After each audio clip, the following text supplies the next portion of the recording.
Kara, on another topic, it was interesting over the weekend to hear the president at least allude to the union fight over at Amazon in Alabama. Here's what he said.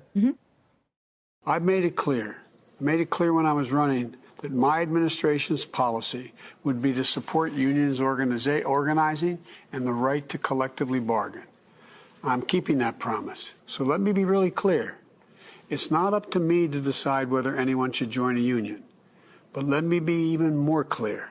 It's not up to an employer to decide that either. The choice to join a union is up to the workers, full stop. Kara, what'd you make of it? Full stop. That's what he supports. You know, this is what he ran on, and so this is what he's talking about. I think Amazon's going to run in every, tech company has a different buzzsaw, and I think employee issues are the one Amazon is going to have to deal with. They've hired so many people during this pandemic. I think they're up to 1.2 million. I'm sorry if I have the wrong number, but they've hired quite a lot of people in the last year.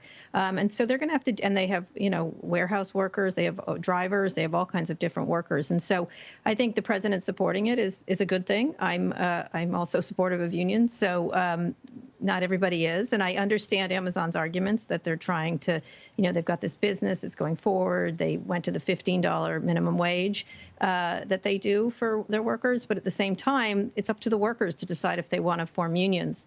It's Scott Galloway and I talk a lot about this. What is a worker now? What happened in the UK with Uber and different things like that. So I think the idea of what a worker deserves, and it may not be an employee, it may not be something else, but there's got to be a new way to form unions, a new way to designate employees so that everybody gets health care and all kinds of other benefits. And I think that's probably what President Biden was talking about.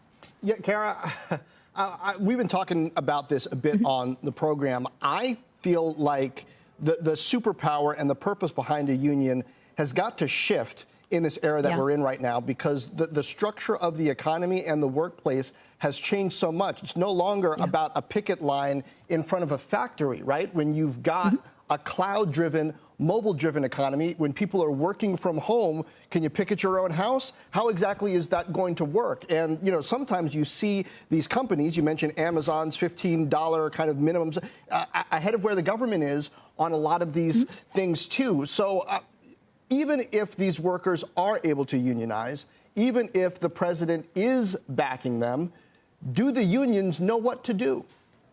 I don't know. I think it's an interesting question. I should really have someone from the unions and sort of more innovative. I've interviewed lots of union organizers around Uber and things like that, but it really is a watershed time for unions to figure out what should be the next moves and how we should organize in this way. And I think the government is going to have a lot to do with it. And President Biden throwing his support there is going to make a difference, I suspect. It can't operate the way it's operating. And unions certainly have lost a lot of clout over the past few decades. And with this group of companies, certainly so. And one of the problems I think we've talked about is the different levels of people at the companies. The people who work in Google's kitchens are not the same as their engineers, and they have different goals. And so it's not really even a similar workforce in some of these workforce. And lastly, all these contractors that they're using, I think, is really problematic. And they've got to figure out a way to organize and be able to demand different things they want from these companies. I think workers are the ones that should decide how they should organize, and they have to think hard about how to do so. Shepard Smith here. Thanks for watching CNBC on YouTube.